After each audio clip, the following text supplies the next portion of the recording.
This event, as you all know, is a collaboration between UCT, UWC, and Stellenbosch University. So we've had an amazing day yesterday with our amazing speaker, Rudy, who just gave us a nice awesome start to the festival. So today our speaker is none other than Landi. I'm sure all of you know her or familiar with her because she has collaborated with Golden Key previously. So I just want to just let you all know that when the session ends, you can no longer post your question. So if you really want to win or get your hands on that awesome prize from PPS, make sure that you write your awesome question so that you're able to get a nice prize. So just to give a little information, so Landi is the founding director of a professional financial consulting and training company, GTT World. We are very honored to have her join us today. So without wasting any time, I'm just going to hand it over to Landi. I just hope you enjoy yourself as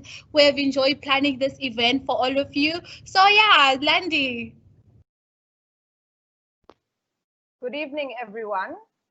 Thank you, Petronella, for the introduction. I can't seem to see myself. Can everyone see me and hear me properly? Okay, great. So tonight is really not about me, so I'm not going to tell you too much about me, but we're going to kick off from where Rudy left off. I hope you were all tuned in yesterday because it was such a powerful session. I mean, I was taking notes and I was like, where was Rudy when I started out? Because I would have been on a different trajectory by now.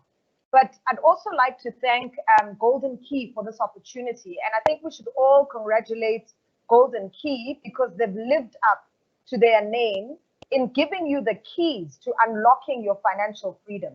I think that's very fitting to say, well done, Golden Key, and keep these kind of initiatives going because indeed there's so many people that need to hear this kind of message.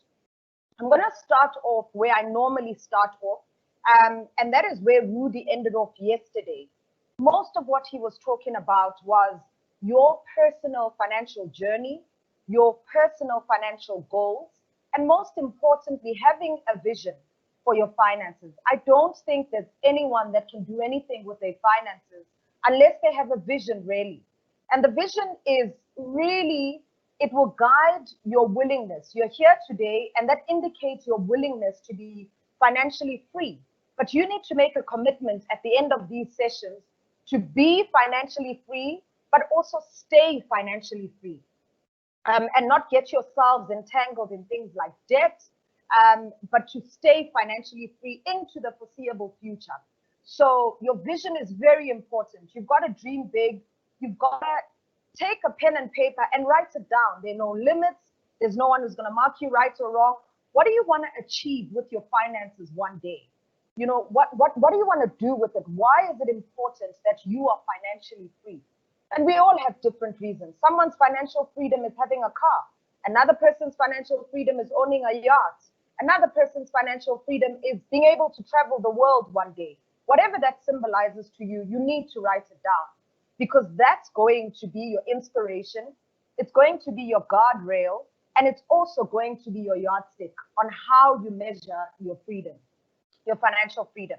So tonight is about investments. Very exciting topic.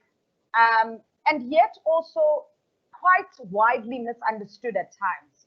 So in my journey of of investment services, I've come across many people, and the question that everyone always asks me is, where do I put my money? Now I want to take you a step back and tell you that when you ask Rudy a question, by the way, Rudy is a financial advisor, and if I were you, to get a financial advisor to sit with you and teach you is a very rare feat. I would not let this opportunity pass by. His email has got to be like, you've got to make him really busy. You've got to touch base with him, ask him questions, ask him those hard questions about investing after this. Don't ask me. No, I'm just kidding. You're welcome to ask me. But anyways, let's start about investing. So investing, you don't ask where should you put your money.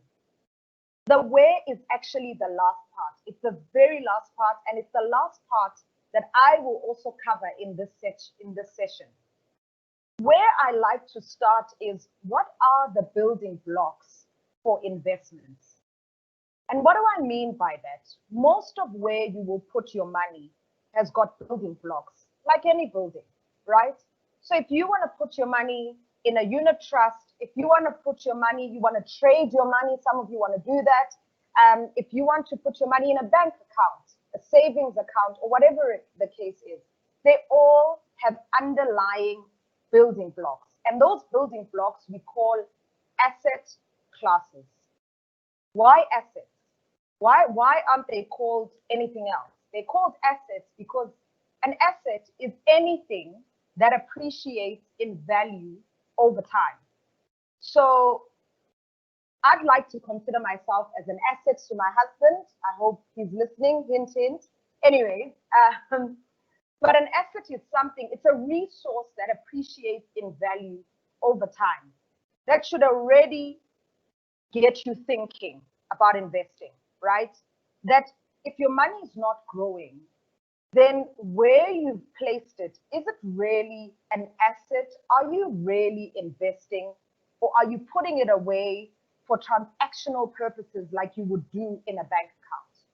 Now, what are the building blocks? What are these assets that I'm talking about? There are 5 different assets that we'll talk about for now. Remember, we're still going to answer the question in the end, where do I put my money? Always keep that at the back of your mind, and I'll remind you of that question. We're starting with the building blocks. The building blocks being assets. Now, there are 5 different kinds of assets that we will look at today. The first one being one that probably most of you know is shares or equity. What are shares, right? So shares is a fancy word for saying it's an ownership in a particular company. You are basically either going directly to a company and saying, please, can I buy a portion of this company? If you are not going directly, you are then going via someone else to get a stake in that entity. And we will discuss that someone else later. But a share is a fancy word for a stake or a portion of ownership in a particular company. What are the sort of returns that you get in a share? You can get dividends, and dividends are returns, or they are, call it the fruit, call it whatever you want, but it's the reward you get for buying a stake in that company. You either get a dividend when that company does exceptionally well, the value of that company increases over time, and as shareholders or owners of that company, we also get to participate in that. So that's the first building block or asset class, being a share. I must just add here that what I'm going to talk about tends to be, we tend to get in much jargon when we unpack this topic, but please bear with me because I am taking you somewhere. And if you do not understand, please write that question down. Rudy and I will try and answer them tomorrow. The first asset class, we've got a share. The second asset class, we've got a bond. What is a bond, right? Most of you have probably come across a bond at some stage in your life, whether you have a bond right now for your property, or your parents have a bond or something. But a bond, in simple terms, is an IOU contract. Why do they include it as a building block for an investment? Because at a larger scale, when the government wants to borrow money from you and me, they issue a bond. So the government borrows money from us and guarantees us payment of the money that we borrowed them at some particular date. What are the rewards that government gives us for borrowing them money? They give you interest. So you earn interest by borrowing government money in the form of a bond. A company can also issue a bond. So when a company issues a bond, it's normally because they may not have enough cash flow for what they want to do in their company. And so they issue a bond. It's an IOU contract.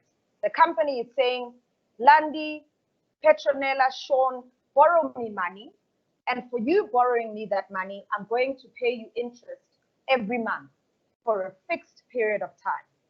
So that's simply how a bond works. And it's the second building block or asset class that we have. The third building block is what we call property. Property is an asset class and it is a building block, an investment building block. What do I mean by property? You can either own property physically that you can touch, or you can buy a share in a company that develops property. So most of us have seen all these townhouses, all these flats, all these estates that are built in South Africa. Those are built by property developers. Things like malls are owned by property developers. So you can either physically build a mall yourself and own it as an asset class, or you can invest in a company whose sole focus, nothing else they do, their bread and butter every day is to develop properties do well. What sort of returns do you get? What sort of fruit do you enjoy from owning the asset class called property?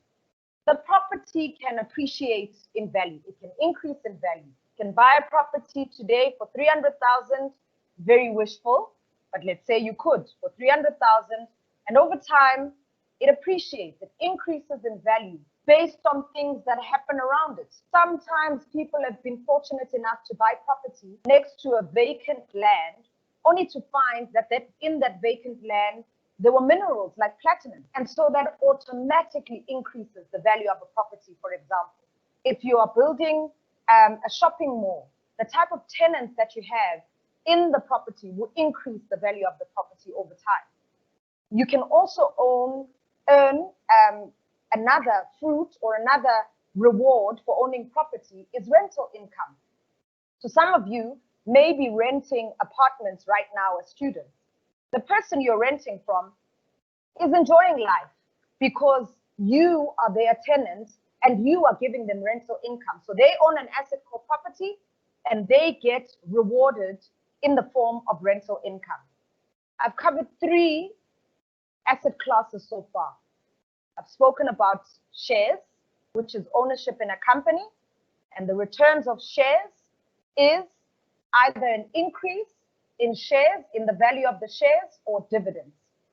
I've spoken about bonds, which is an IOU contract that is either given by government or a company, and the reward for that is interest every month that you get, or whatever the terms of the bond are. And the third asset class I spoke about is property. Property being a physical ownership in an asset that you can touch, a building that you can touch, or investing in a company that solely focuses on developing property. The reward for property being rental income or the increase in the value of the property. I hope I'm going slow enough for everyone, because what I'm doing here is giving you the asset class, and I'm also giving you the type of return that the asset class gives. I repeat, we are going to answer the question in the end, where do I put my money? Your mind must already be starting to think about these building blocks, because they are already starting to answer the question in one way or the other. The fourth asset class that we're going to talk about is cash. Now, I've often heard people say that cash is king. Debatable. Cash is king, yes, if you are an entrepreneur, sometimes. Cash is king, yes, when the economy is not doing so great and the other asset classes are not giving you the reward that you desired because of things happening around, like the season we're in now. But cash sometimes is not necessarily king, because the interest rate or the reward of holding cash can be very low. And the reward of holding cash is interest. Now, let's look at a practical example. So cash in your bank account, if it really is king, you would be balling right now with it, with the kind of interest that you'd be enjoying. I'm giving a hint here as well. Start thinking about it. So if cash is really king, those of you that have money in a 32-day account, you should be on the world's wealthiest list by now if you put that money in the 32-day account 5 years ago or 7 years ago, or your parents put it in there when you were born. If cash is really king. But I'll talk about that a little bit later. But the fourth asset class is cash, and that is another spin to cash is what we call foreign currency. Now, foreign currency, I know your mind is probably racing to trading. Yes, that's where foreign currency trading comes in sometimes. So when cash is not king and it's a prince at some stage, when the economy is down, some investment managers opt for trading currencies, and they trade it over time to just make quick cash so that they can boost the reward that the cash is giving them, which is not so great at that time. The fifth asset class that we have are what we call commodities. Commodities are your oil and gas, they are your gold and silver, we call them precious metals. You've got your copper and your iron, which we call industrial resources. And we've also got wheat and rice. Those are what we call commodities. You can either also have them physically. So you can have a block of gold in your house kept for someday appreciating in value. You could have platinum, you could have diamonds, you could have copper, you could be a trader in copper, you could be a trader in iron, for example, or you can invest in companies that solely focus on that particular commodity. Your De Beers that do diamonds, what else could I think about right now off the top of my head? But there's various companies. I can't think of anyone now, but there's various resource companies whose sole focus is on trading or investing in commodities. So you can either go directly, or you can invest in companies that invest or trade in commodities. I'm going to refresh a little bit. We've got shares, the returns being the growth in the shares or dividends. We've got property, the returns being the growth in the building or the property or rental income. We've got commodities, the returns of commodities being the appreciation in value of those commodities. We've got cash, the returns of that being interest, and we've got bonds, the returns of that also being interest. I hope we're still on the same page. We're going to answer the question, where do I put my money? And I do hope that you're taking notes, but it would not be correct to talk about asset classes and talk about their great returns and what we can get from them without talking about the risk aspect. The risk aspect is simply a fancy word for talking about what can go wrong when you put your money in any of these 5 asset classes, or when you put your money in something that has 1 or 2 or all of these building blocks. So let's look at the asset classes and look at their risk. I'm not going to go into detail on the types of risks that each asset bears, but what I will tell you is their risk profile. So we'll talk about the building blocks and talk about which assets hold a high risk and which asset classes hold a low risk, for example. So let's look at shares. Shares are considered to be a high risk asset class or building block. And why is that? Let's think about it. So let's look at a share like African Bank. I'm going to use African Bank deliberately. I don't know how many of you know about African Bank,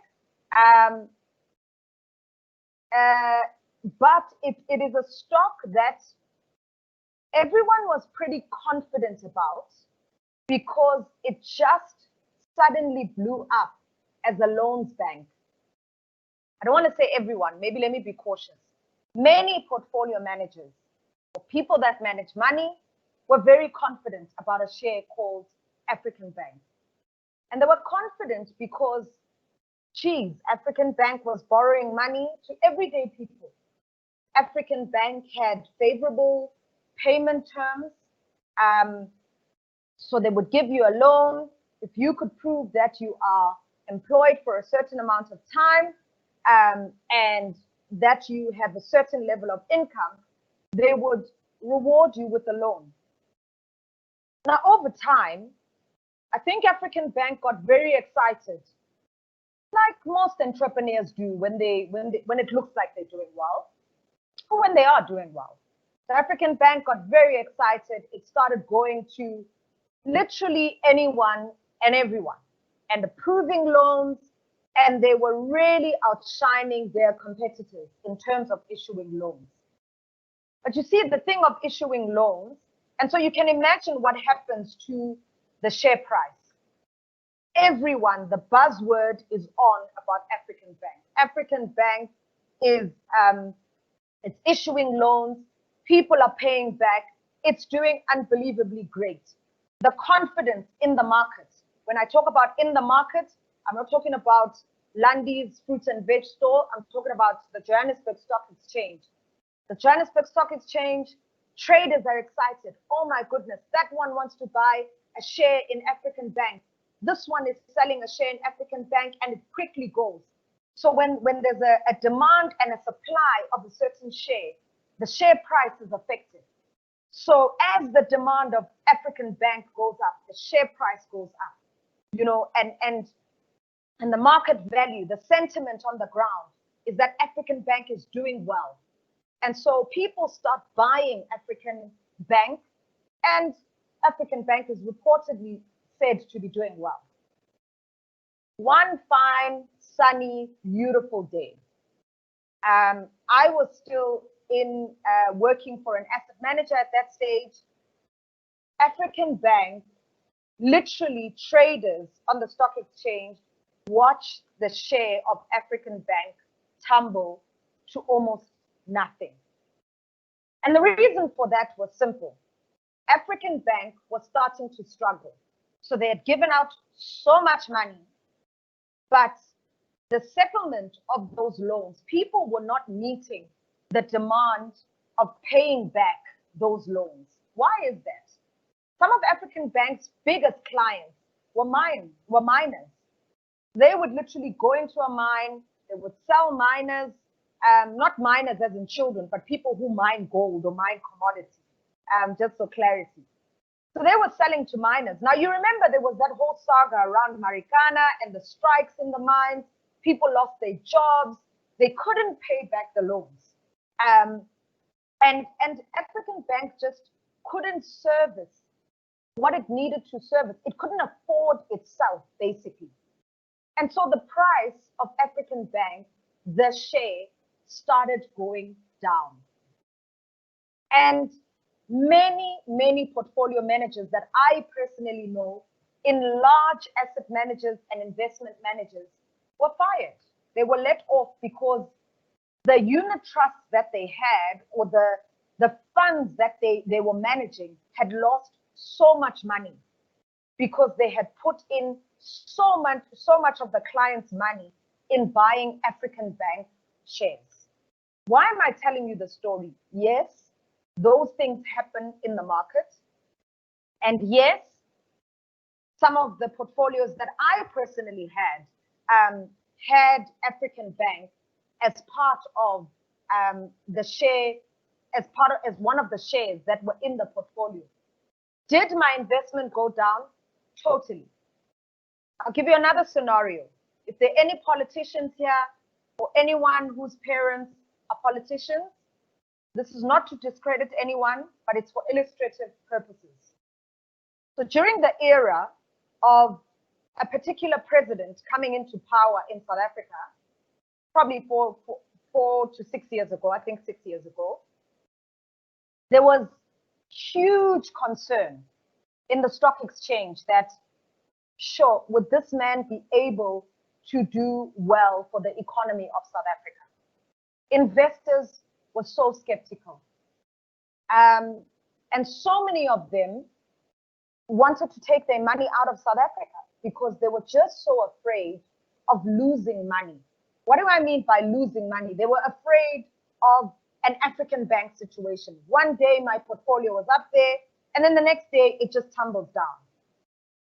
I'm going to use myself as an example. My retirement annuity at that stage had certain shares in it, and the price of that share, of those shares, were just affected by the announcement that he was going to be sworn in as interim president, not even as presiding president, but as interim president, while they were transitioning and waiting for the election.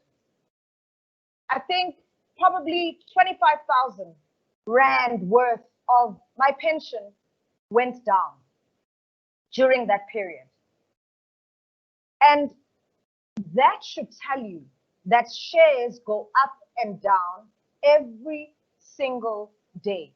Now, if I was someone that had no long-term view to my investing, to the investing of my pension, I would have probably withdrawn it at that stage and done something silly with it anyway, because I was not too clever in those days. So what I'm trying to illustrate to you here is shares are a high-risk asset class. And if you're looking to invest in something that has shares or to buy shares, you must sort of have a long-term view. So you can't put your money in a unit trust, for example, that has shares in it or 100% shares in it, and you want to withdraw your money in 3 months' time. It doesn't make sense. You may be withdrawing at the wrong time. So imagine in January, if you had put in your money, or in November, you put in your money in a fund or you bought shares, and COVID happens in March. There's a lockdown in South Africa in March, and all of a sudden you want to get out. It's the wrong time. Then you shouldn't have been. That asset class was then not for you for 2 reasons. Because number one, you invested in a high risk asset class and you didn't have enough time for that kind of risk. So time and risk, there's a relationship there, which I will explain as well. So if you're looking to invest in shares, it's important to realize that it is considered a high risk asset class, not high risk because you're going to wake up one morning and the value of your portfolio that Rudy is managing is 0. No, high risk because today you're going to sleep and your portfolio is worth 10,000 Rand or your funds, and tomorrow morning you're going to wake up and it's worth 8,999. Then you're going to wake up again a week from now and it's going to be 10,100. And you're going to sleep and wake up a month from now and it's going to be 10,001 Rand. Now, if you're the kind of person that would have palpitations from such, or you would need a bottle of whiskey to sustain yourself, then shares are probably not for you. Or a fund that is invested in shares, 100% is probably not for you at this particular stage. But it may be for you for a longer period of time. Now, the next asset class, for example, property. Property is I'd say a medium to high risk asset class. Why medium to high risk? Unless you're speculating in property, and speculating being you are this genius of a person called Sean, you can buy a property today in Franschhoek and sell it 3 months from now and get your profits because you've done this before, your grandfather taught you, or whatever the case is. You know, you can't really hold property for a short period of time. Why is it medium to high risk? Medium to high risk because the value of your property is not only determined by what a rent prop will tell you it's worth, or Yarworth or CF or whatever those agents' names are. It's not necessarily dependent on that only. It's dependent on so many factors. I'll use an example to illustrate why property can be a medium to high risk as well. I hope this is making sense. And these examples, nail the message in. I had a friend when we graduated who bought a property in Parklands. And at that time, Parklands was still starting out. There was literally nothing except, I think, Table View Mall. Parklands is an area in Cape Town. For those of you who don't know, I think you should all know Parklands because we're talking to Cape Townians. But just in case there are Joburgers who are thinking, where's that? Is it next to Soweto? No, it's not. It's in Cape Town. And at the time when she bought her flat in Parklands, there was literally nothing. And, she spoke to a couple of us, do you think I should buy this property here? And I was just like, sure, it sounds like a risky investment, not because I know the asset class is medium to high risk, but there's nothing here and anything can happen. So I think she was overly optimistic that Parklands would become the next Century City. And I was cautious and said, it could become the next Century City, or it could become the next, I don't know, it could become the next Hillbrow. There's nothing around there.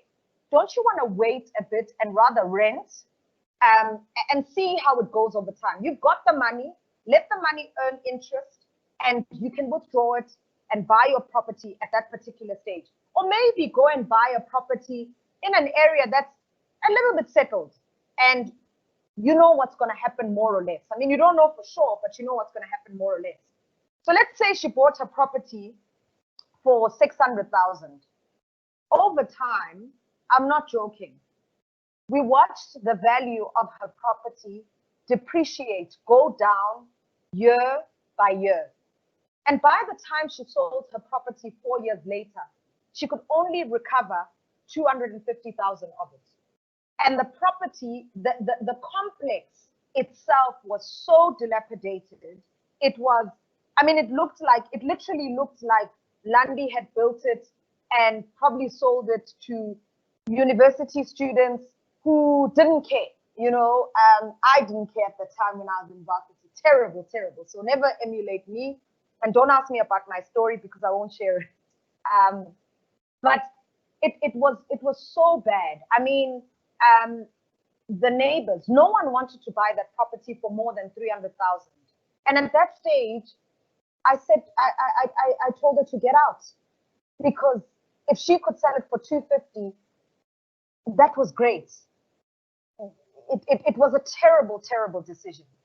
So I'm sharing this with you because very often, one of the questions that I saw come through is, do you think we should rent or buy? Research a little bit, research a little bit the area. Who are these people? Read. Where are the next developments happening? Who are the developers? Are they Lundy who woke up yesterday in the morning? Or have they done great work in other provinces or in other areas? Are they a new player? What do they look like? If there's nothing around that area, what is going to come up in that area? Do your research. The should I rent or should I buy decision is the last part. The first part, when it comes to property, is actually it's doing your research on that area, on your neighbors. When I say neighbors, I'm not saying like, are they old and going to die tomorrow morning? No, I'm saying, are there malls? Are there shops? Are there hotels? Could tourists be coming here? Will it boost the value of the property? Are they next to a brothel? Are you interested in buying close to that? Are they next to Liquor Town? What does that mean for you and noise on weekends? Are they next to a club? Are they next to whatever, an airport? Can you rent it out on Airbnb as a stopover for businessmen and businesswomen?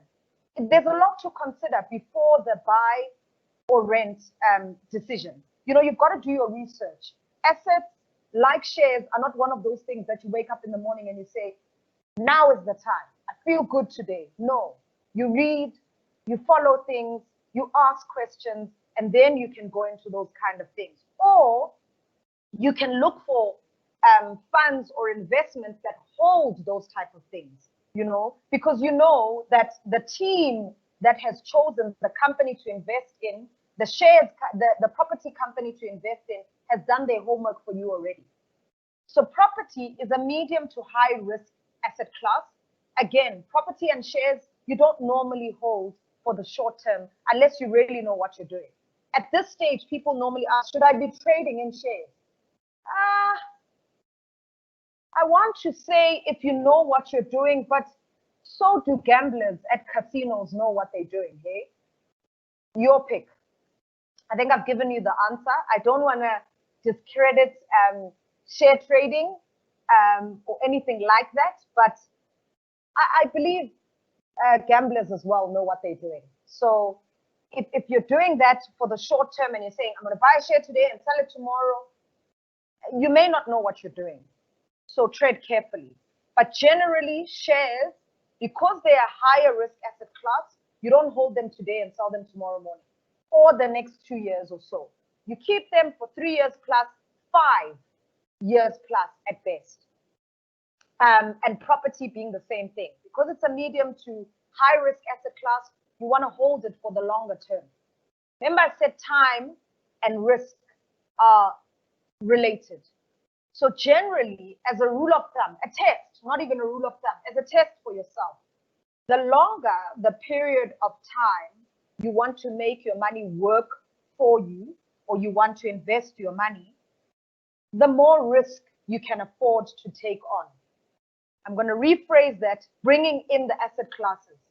The longer the amount of time you have to invest your money, the higher risk asset classes you can afford to take on. Right. Looking at things like commodities, you've also got, some say high risk, let's call it medium high risk for, the price of gold. And I'm going to challenge everyone to start watching the end of the news. You don't have to watch, or you can watch CNBC Africa, or you can watch Bloomberg News, or you can watch, there's so many news that you can watch that are not necessarily gossip and, meaningless things. But if you don't have time, just go to News 24 or Google, what's the gold price for today? And just start noticing these kind of things. What are you doing? Yesterday, Rudy spoke about empowering yourself. He spoke about getting knowledge. It's important. These sessions are never going to be enough. We are starting a series next month called Financial Fridays. Even that is not enough. We're going to be giving you homework there. You need to go and read for yourself. Because when you go and read for yourself, like you are students right now, the information settles in and you feel like you're part of the journey, as opposed to us sitting here and you sitting there and we're giving you information. So have a look at the gold price. Start seeing what they are saying. Google the iron ore price. What is it? What is copper selling for? What is rice selling for? And what is rice selling for in different countries? In Malawi, it will be cheaper than what it is in Brazil, for example. Have a look at those kind of dynamics, because you're educating yourself in that process. Some of you sitting here are going to be trading in physical commodities. So some of you here are going to be physically transporting copper from Petauke in Zambia down to Beira in Mozambique. That might be of interest to you. And I say that because nowadays, it's not important what you study, but the knowledge and the opening of your mind and using what you have studied for other things. So digress a little bit. Coming back to the risk profiles of asset classes. We spoke about shares, high risk asset class. We spoke about property, medium high risk. We spoke about commodities, high risk stroke medium risk. We're speaking about bonds now. Bonds, they normally say, are a low risk asset classes. Remember what bonds are. Bonds are an IOU contract. Why do they say they are low risk? I mean, can you imagine the government of South Africa borrows money from us or issues the RSA bond, and tomorrow morning the RSA bond goes bankrupt? I don't want to say it's impossible. That's why we say low risk and not no risk, which is very important. There's a huge difference between the two. We never say no risk. There's no such thing as no risk. Even getting married is a low risk type of transaction, not transaction, but relationship, whatever you want to call it. Having children is low risk. They can turn out to be anything, but we trust there'll be something great in life. So we say low risk, not no risk. So a bond is a low risk asset class because of the type of people, and it's predominantly government that issues bonds, but companies from time to time as well can issue bonds. And companies that often issue bonds are companies that have sort of raised the money that they need by issuing shares or by offering shares, and they need more money for bigger transactions or to do bigger work in their entity. So those are considered low risk asset classes, bonds. Cash, we say they are also low risk, not no risk. There's no such thing as no risk. Cash is low risk. Why? One of the risks, one of the biggest risks for cash is what we call inflation. Now, inflation is a fancy word that people like myself and Rudy like throwing around when we want to confuse you guys. But really, inflation is just the price at which things, being goods and services, increase every year. Simple example, the cost of bread 20 years ago is not the cost of bread today. The cost of bread 20 years ago, when I was growing up, it was probably, I think, 2 Rand 50 or 5 Rand. I can't remember. I think it was 5 Rand for a good loaf of sliced brown bread. I mean, where are you going to find sliced brown bread today for 5 Rand? I don't even know how much it is because I don't eat bread. But I think I'm a bit fatigued from those days when I only ate bread, so I'm over bread. It's got nothing to do with fancy, healthy things. I'm just over it. So the price of bread then being 5 Rand, and the price of bread, let's say right now, is 10 Rand.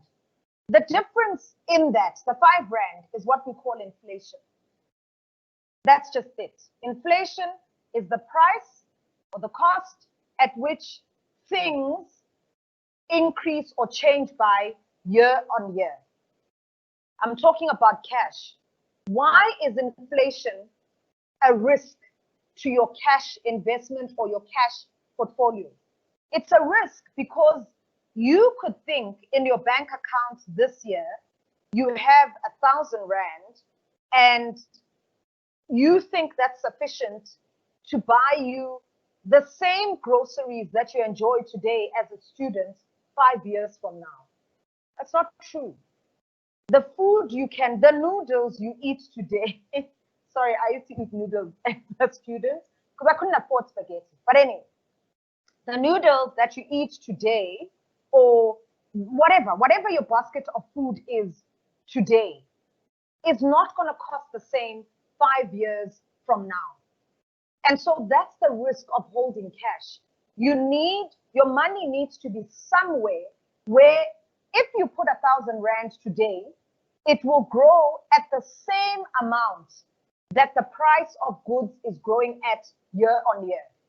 So 1,000 Rand today, when it grows in your cash portfolio, your cash investment, has got to be able to afford you the same lifestyle 5 years from now.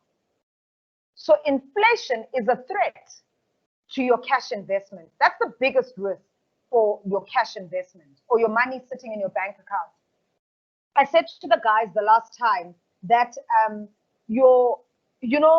putting money sometimes in cash portfolios like your 32-day account, I don't know what these type of things are, but there's smart this and smart saver or something like that, but it's something that you move money from your transactional account to something else, or a pocket, some of them call it. The risk with that is, before I talk about the risk, it's probably not too far off than playing hide and seek with your money. So you're literally saying to your money, I'm moving you, I'm putting you in there. Hey, I'm going to find you one day when I seek you, but now I'm going to hide you. Why would you play hide and seek with your money if when you find it one day and you seek it one day, it can't afford you what it could afford you 3 years ago? So cash is, it's not something that you say you are investing in. It's a parking bay. You know, it's just a parking bay until you are sober and understand what to do with your money or where to place it. And cash, again, is considered to be a low risk asset class and not no risk. It's a low risk, right? The easiest way sometimes to think about cash as well is to think about it in terms of, I know people will talk about things like foreign currency trading. Is it a low risk? Is it, gambling is also considered low risk, because they say you sit in front of the machine and you pull the lever and something happens. I don't know what happens, but people that believe in gambling say it's a low risk thing. So trading in currencies and stuff, teach yourself first if you want to do that kind of thing. Learn, read books, try it out on demo accounts, speak to people like Rudy on what they advise clients to do if they want that kind of kick from knowing that they sold $1 here and they bought a pound here, and they got the difference in the return. It's not something that you say, I'm investing in this thing, and I'm going to just put my money in there, and you haven't researched about it, or you're not giving it to the experts who trade in cash. So I hope that's given you an idea on what I'm talking about when I talk about the building blocks. And I hope it's opened up your mind a little bit to how you answer the question of, where do I put my money? After this, no one must go to Rudy and say, Rudy, where do I put my money? Rather, the conversation should be, I have done my research. I kind of have an idea of the 5 different asset classes. I'm going to recap. We've got shares. Shares are an ownership in an entity. The return of shares is the increase in the value of the company or the share, the ownership that I own, and the dividends that I receive from that company. What type of person invests in shares? It's a person that has either a high risk appetite or they are in it for a long term, being 5 years plus. Then we've got, secondly, something like property. Property, you can either hold the physical tangible asset, or you can hold shares in companies that develop the physical tangible building, right? What type of returns do you get in property? You can either earn rental income, or the value of that property can go up. What type of person invests in a property asset class or in funds or investments that hold property in their portfolio? It's a person that has a medium risk appetite and is also in it for the medium to the long term, being 3 years and beyond. They want to keep their money in there for 3 years and beyond. Thirdly, we've got what we call your commodities. What type of returns do you get in your commodities? You get the increase in the value of the commodities over time. A commodity is things like your oil and your gas, your steel, your copper and your iron ore, your silver and your gold, right? The returns being the increase in value of those particular resources that you hold. What type of person would go into investing in either commodities directly, or if you want a portfolio that holds commodities in it, it's someone again that has a medium risk appetite for investing. They might sweat a little, but they're not going to have sleepless nights, right? A bond, we have a bond. A bond is an IOU contract, either issued by a government or a company when they want to borrow money from you and me, and in return, they give us interest for borrowing them that money. It's a low risk asset class. People that absolutely love bonds are pensioners. They are not trying to get a heart attack from the up and down of all these other asset classes. They just want stability in their money. So very often you'll see senior people saying, I just want a bond fund. I don't want funny things. If you must put me in something like a shares or an equity fund, equity is another word for shares. So if you must put me in an equity fund, a little bit. I don't want too much of it. So a bond, we've got as the fourth asset class. Then we've got the fifth asset class being your cash. Your cash is the instruments like your money market account, very low risk. The returns are interest. What type of person would put their money? It's a person that doesn't have too much time. They just want to gather some money until they can put it somewhere else, or until they sober up about putting it somewhere, or they are just saving for the short term or investing for the short term.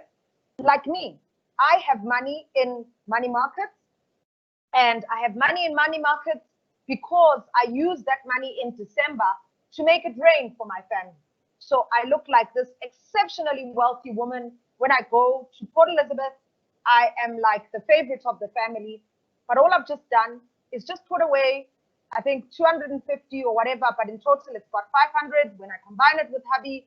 And we literally withdraw it in December, and we cash it into 20 Rand and 10 Rand notes, and we dish it out. I mean, you can imagine what I look like. Like, I'm the most loved person in my family. Everyone's looking forward to December. That's what you do with your money markets. It does earn a bit of interest, but it's nothing to write home about, really. And I don't even call it an investment. I call it my parking bay that gives me something while I put it away. Another reason you would use a short term, you would use cash things for short-term things is some of the stokvel groups or saving clubs that I belong to. One of them is a property savings club. So every year we accumulate money into a money market, and then we take that money and we try and look for a physical property to buy. There's 4 of us in it. We throw in money there the whole year for 12 months. Then we shift it. If we don't find anything lucrative in those 12 months, we then shift it into a 2-year thing that we can afford to take on a little bit more risk. Right. I hope this is making sense to everyone. So let's recap. What have we learned from this? Spoken about asset classes. We've spoken about the returns that the asset classes give. And we've spoken about the risk profile of different asset classes. Now, what can we conclude on these 3 things that I've spoken about? Number 1, generally, you want to put your money away where it will preserve. It will preserve what we call the buying power of your money, where the returns will beat inflation. Remember that thing called inflation. You want to put your money away in some vehicle where, when you look at it today and you put in 10,000 Rand today, when you withdraw your 10,000 Rand 5 years from now, you can still afford to buy the same things you could buy 5 years ago. So you always want your returns to beat inflation. You want your returns to beat inflation over time, to preserve the buying power of your money. What is the second thing that we observe? The second thing that we observe is, if you don't have, look at the amount of time that you have for allowing your money to grow. If the amount of time is short, you cannot afford to take a high risk asset class, either directly yourself, getting the physical share or the physical property, or indirectly through a fund that invests in that particular asset class. Generally, the longer the period of time you have to invest, the more the risk you can afford to take on. Right? I hope we're making sense. Now, let's bring it all together. Rudy yesterday spoke about your financial goals. He spoke about things that you can start doing to earn passive income today, right? What do you do with that passive income? He's got a financial lifestyle now where he lives off his passive income. I think when I grow up, I really want to be like Rudy because I'm not there yet. I'd love to be there, but I think my passive things, I'm such a risk taker that my passive things end up being my holiday money, or I don't know what. I love food. So yeah, I think my passive income goes into food. It's terrible, I know, but I really love food and traveling. So going back to that, he spoke about you setting up systems that can literally earn you money, sometimes while you're awake and sometimes while you're asleep. From that, you should be able to develop and sit now and say, right, what are my financial goals? Are my financial goals to get out of debt? Are my financial goals to get out of debt and build 2 streams of passive income?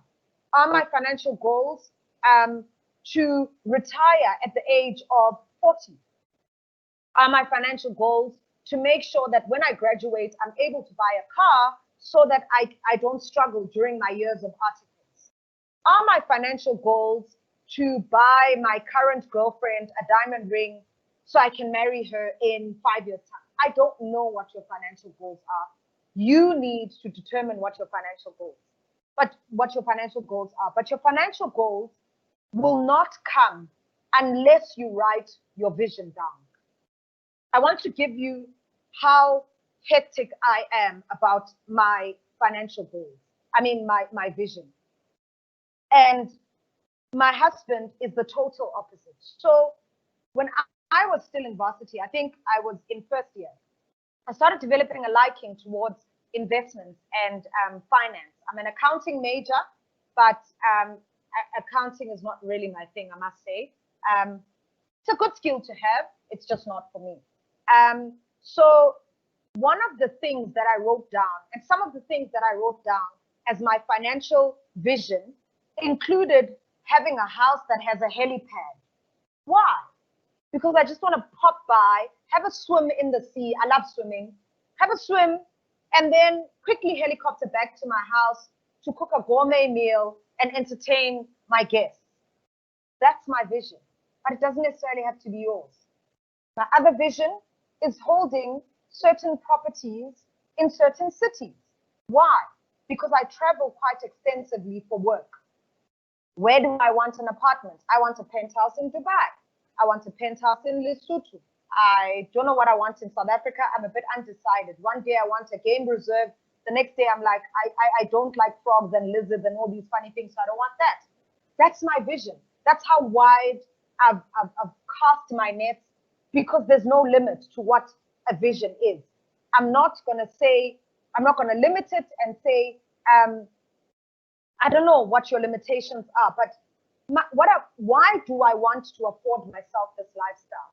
I want to afford myself this kind of luxurious and extravagant and highly prosperous billionaire lifestyle, because at the core of who I am, I really just want to help eradicate poverty. I want to literally travel across the globe, giving solutions on how we can practically empower people to get out of poverty, especially in Africa. And I don't want anyone to pay me for doing that. I want my lifestyle to pay me for doing that.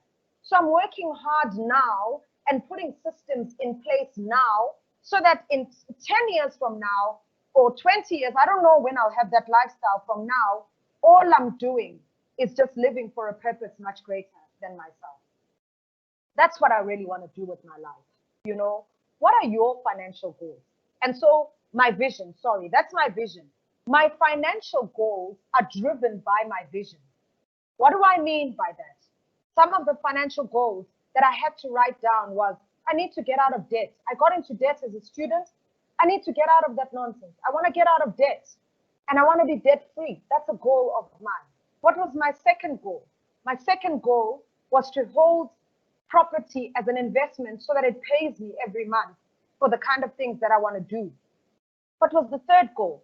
The third goal was to buy a house for my mother. The fourth goal was to take my entire family out of poverty. And we're getting there. We're getting there. I am helping family members pay up their debt as well. I'm not saying I want to make them rich. I just want to help them be financially free. That's a goal of mine. Because you know what happens? If I've got this billionaire lifestyle and my sister next door is struggling to make ends meet with her car payments, I'm not really free because she's going to infringe on my wealth and I'm going to have to share it with her. So let me help her now get out of debt and let me help her now structure her life so that we're all enjoying the financial freedom that we want to enjoy. So my goals are determined by the huge vision that I have. My goals are the baby steps that will get me to this end vision. Very important. Rudy touched on it yesterday. Please go back, listen to his teaching, let that sink in, because really that's where everything begins. It doesn't begin with where do I put my money. It begins with the why. And I can't overemphasize that, because when you don't have your why, things will come at you in life.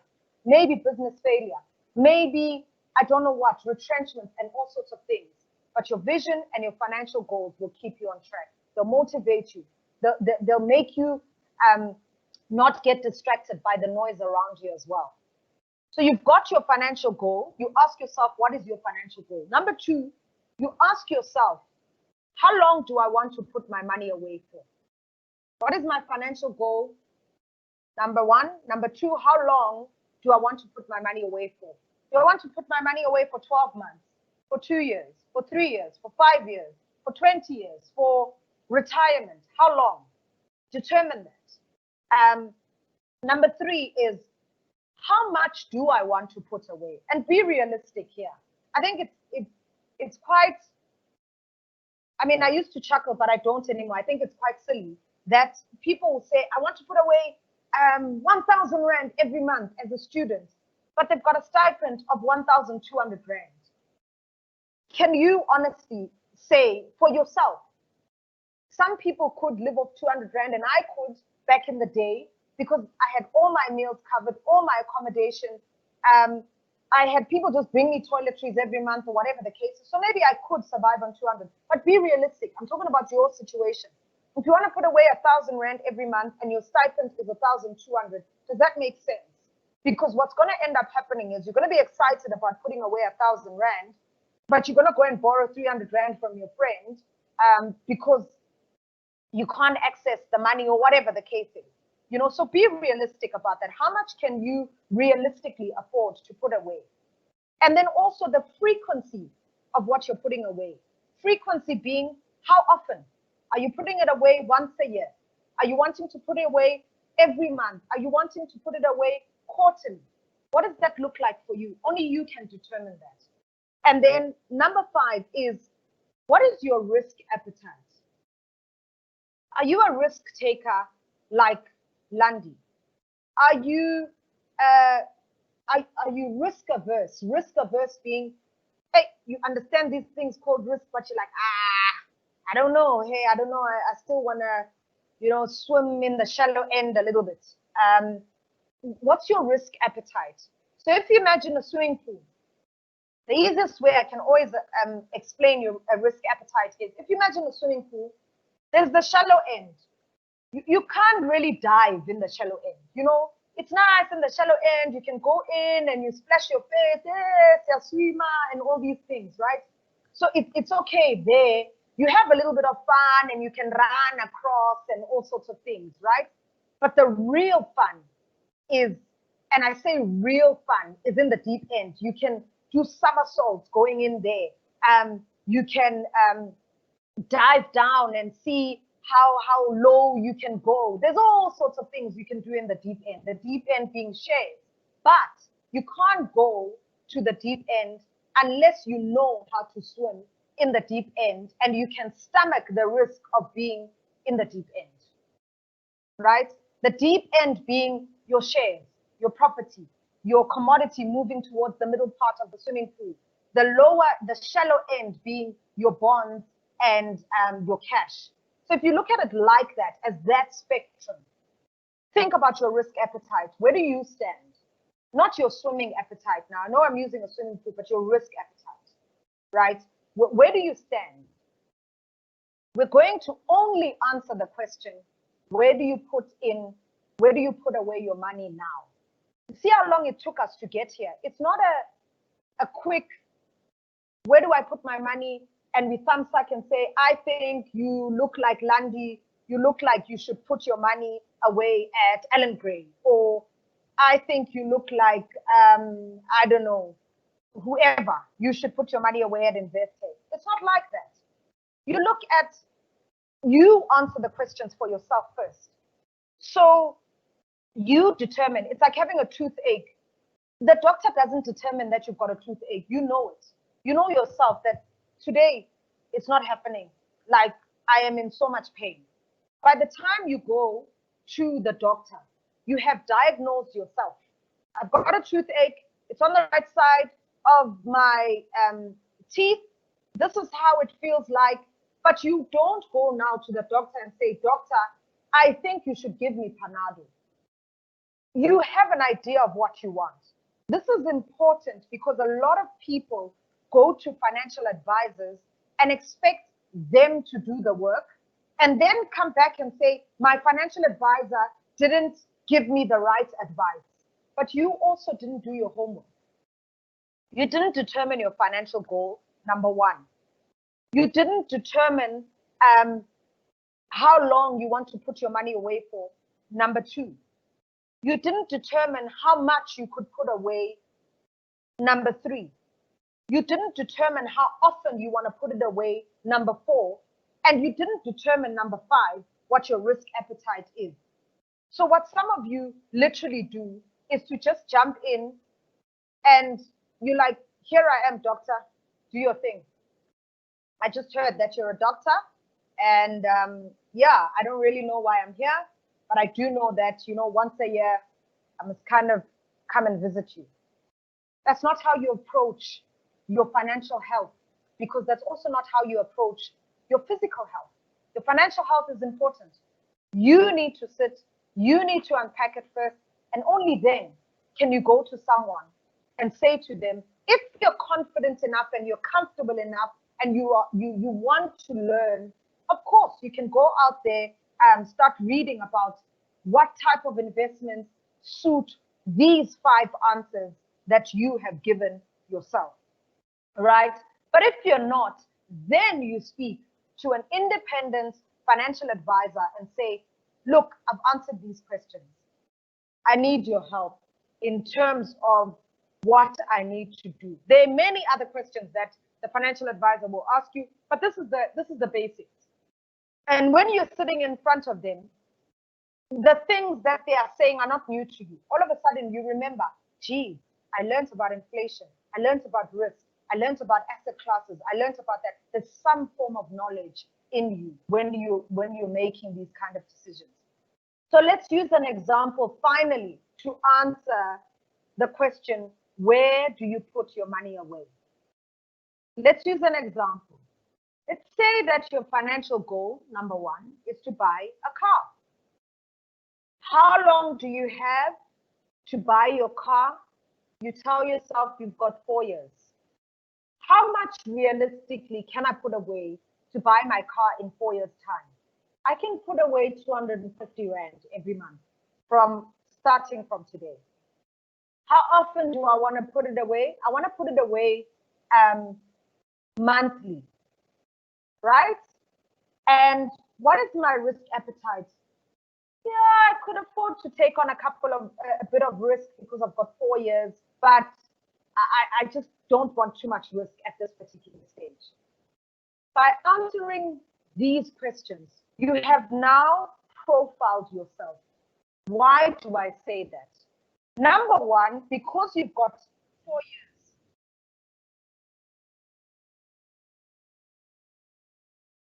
Hello?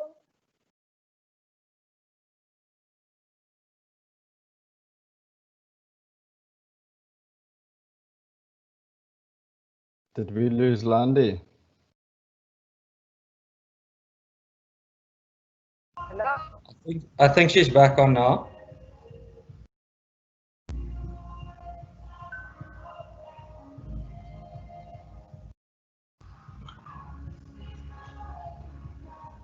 Sean? Yeah. Yeah, Landy, we can hear you. You can continue.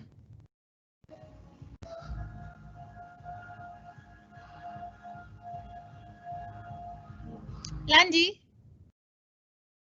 Yeah, we can hear you. You can continue.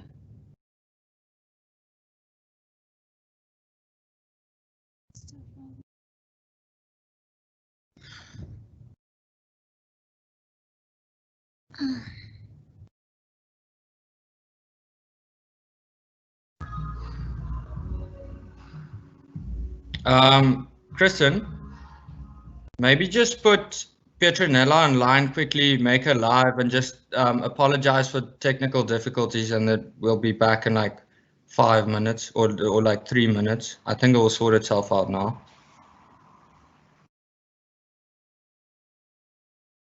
Okay, Petronella, you need to put your camera on.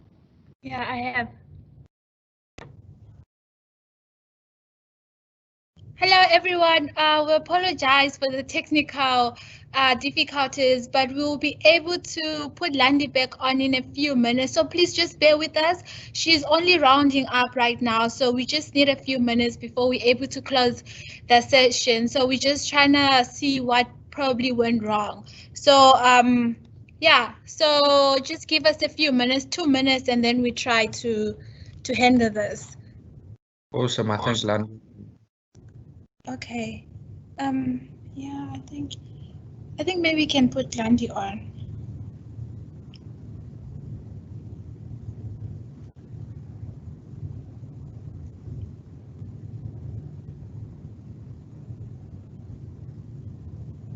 Maybe Petronella can do a trick while people wait.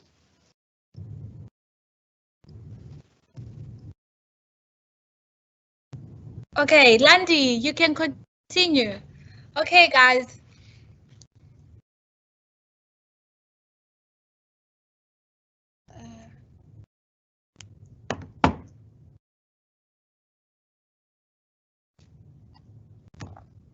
Can you hear me?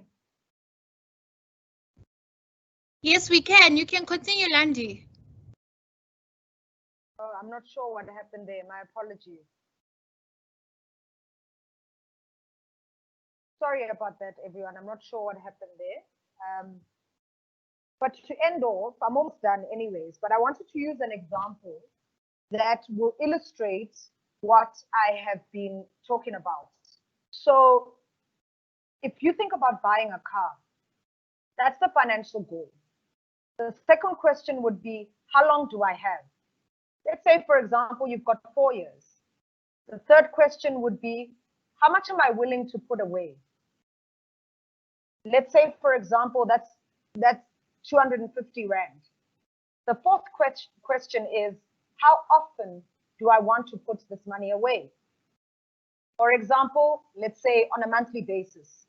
And what's your risk appetite? Number 5, let's say that your risk appetite is moderate, or how much risk you're willing to take on is just medium. You don't want too much risk, but you also don't want too little. Just by answering those 5 questions, you have helped yourself decide which fund would be suitable for you. Why do I say that? Because you've got time. Remember, one of the things that I said is the longer the time you have to invest, the more risk you can afford to take on. So automatically, you wouldn't put away your money in a cash fund or a money market. You wouldn't necessarily put your money away in a bond market, all of the money away in a bond fund, for example, because those are low risk, right? So you're now left with your commodities, your property, and your shares. This we're talking about funds or portfolios or things that hold these kind of building blocks or assets. Now you're left with three. But you said that you don't like too much risk. You have a moderate appetite for risk, right? So you will definitely not put your money away in 100% shares, a fund that holds shares 100%, and you won't put your money away in a fund that holds 100% of property. What you are going to look for, because of your risk profile, because of the amount of time that you have, and looking at the frequency of your investments, you are probably going to choose a moderate fund, or what we call a balanced fund. You're going to choose a fund that has a mixture of all these things, little bit of shares, so that you get that you've got enough time for the shares, to invest in a fund that has enough shares to make your portfolio grow. The fund that you're going to put in will also have a little bit of cash to cancel out the high risk of the shares. So your fund is literally going to bring all the asset classes together. But if you had more time, and if your risk appetite was exceptionally high, if you had 6 years to buy your car and your risk appetite was high, you would probably go for a fund that will give you 80% equities or 80% shares. So that's how you choose which funds or where you're going to put your money in. I hope that makes sense. I'm going to recap this last part. First part, you answer those 5 questions. From that, you conclude. For me, I'm either looking for a low risk fund because I have a low risk appetite. Then you go to step number 2. What are the low risk asset classes? What should I be looking for in those funds that meet my criteria? If you are moderate risk, what should I be looking for? Which asset classes should I be playing around with or looking for when I want to put my money away? If I've got a medium risk appetite. And if I've got likewise a high risk appetite, which asset classes speak to my need? Speak to my need both from a time perspective. The more time you have, the more risk you can sometimes afford to take on. Which asset classes speak to that, and which funds hold those asset classes? I know it's a lot to comprehend right now, but I hope I've broken it down, that it's not too technical, and gives you something, or it gives you a roadmap on where to start in answering, where do I put my money away, right?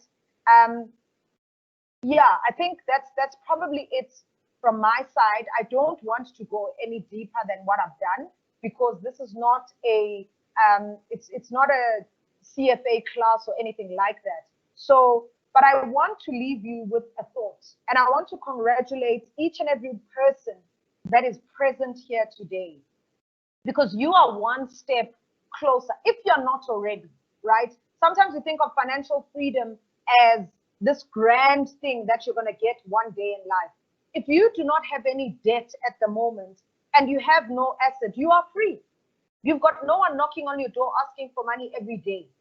Yours is to maintain that freedom or to improve your financial standing, as Rudy spoke about yesterday. So I want to leave you with a thought, and that thought has always guided me in the type of business things that I get into. It's guided my investment principles, and the thought is that you may not necessarily have what you need or want today, respectfully so. You may not have what you need or want today, but you are absolutely never without the seed that will produce it. Whether that seed is knowledge, whether that seed is money, whether that seed is the network of people that you surround yourself with. You are never without the seed that will produce what you want or need today. And I think on that thought, I'm going to say thank you, and here's to all our financial freedom journey. Petronella and Sean, thank you so much. Oh, wow. Thank you so much, Landi. Wow, it's been absolute pleasure having to stomach everything in. Wow, I hope everyone found this very delightful, something to think about, a lot of stuff to think about, a lot of stuff to research on. But thank you so much for this information and giving us so much detail in what to consider when we actually want to do investment. I hope you have enjoyed the session, because I have. I hope you also enjoyed Rudy, because I did. I learned a lot. So I just hope the principles that they've been putting out there, you're able to relate and able to just start practicing them. Knowledge is not enough if you do not practically implemented in your life. So remember, tomorrow we have a Q&A. So we're just going to leave all the questions for tomorrow. So they will be here to answer most of the questions because we've received a lot. So please join us tomorrow, same time at 5, and we will be, they'll be so delighted to just answer your questions and, help you in this financial freedom journey. So yeah, tune in tomorrow. I hope to see all of you. Thank you so much for joining. Remember, if you want to win a prize, you should have sent in your question right now, because we're closing everything at the end of the session. So yeah, see you all tomorrow. Have a lovely evening. Thank you so much. Cheers all.